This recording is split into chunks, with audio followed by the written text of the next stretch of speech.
and thank the ranking member and thank our witnesses for being here today. And I want to, again, echo my amazing opportunity to bump into H- there in Poland and see your previous unit that you commanded and a unit that I commanded. I'll tell you, they're doing fantastic work, and so is Kevin Sharp, the brigade from the 101st. They're just doing outstanding stuff. Brief comment, 4% raise for troops in an 8% inflation environment isn't a raise. I wish we could rethink that, and certainly I'm sure there'll be amendments that address it. Also on the top line number, 4% in an 8% inflation is really a cut. Just want to make that comment.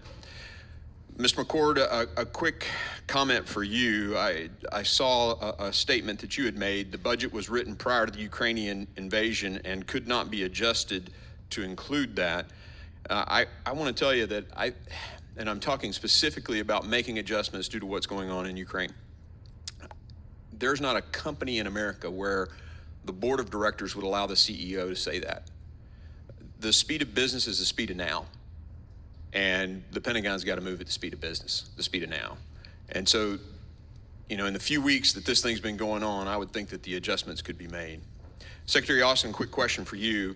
Who is advising the president that it's a good idea to allow the war criminals in Russia to build a nuclear reactor for Iran? In the JCPOA, the current negotiations would allow Russia to build a nuclear reactor to the tune of $10 billion.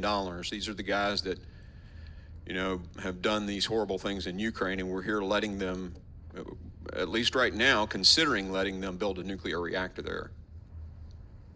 Well, there are a number of people that are leading that process. Of course, our national security advisor, plus, as you know, the State Department is leading the let me ask you, is there somebody at DOD saying that's a good idea?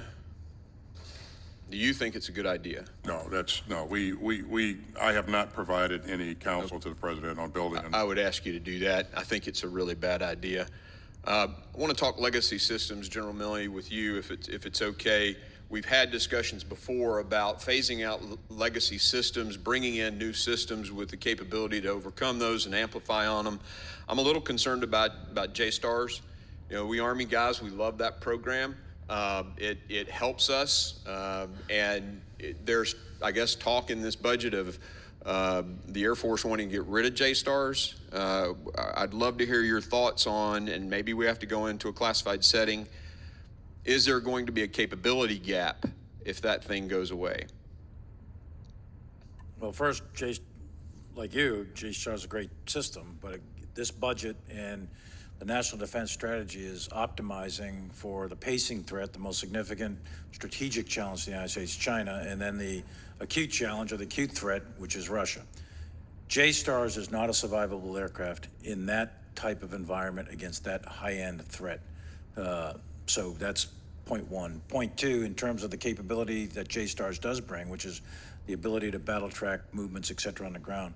I'm sorry. Targeting too. Targeting, right? that's right. And that capability will exist in a different form and from a different platform, but for that I'd have to take you to a different session. So there's no capability loss with that, with JSTARS going away? I don't know, no significant capability loss relative to China and Russia. If you wanted to use JSTARS in a lower intensity environment, then there would be, because the JSTARS would be going away. But we're optimizing for China than Russia. I may then ask for that classified discussion so we can kind of go into that.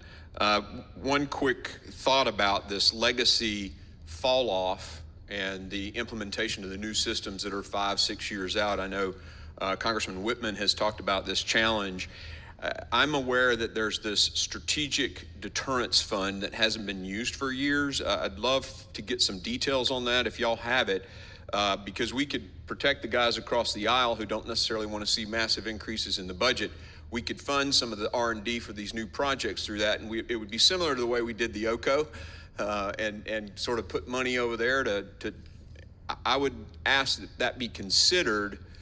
And even speaking to some of my Democrat colleagues, they think that'd be a great idea about future systems so that we can maintain the capabilities in that gap period. Keep legacy systems around long enough, afford them in the current budget, and pay for the new systems in a different strategic fund.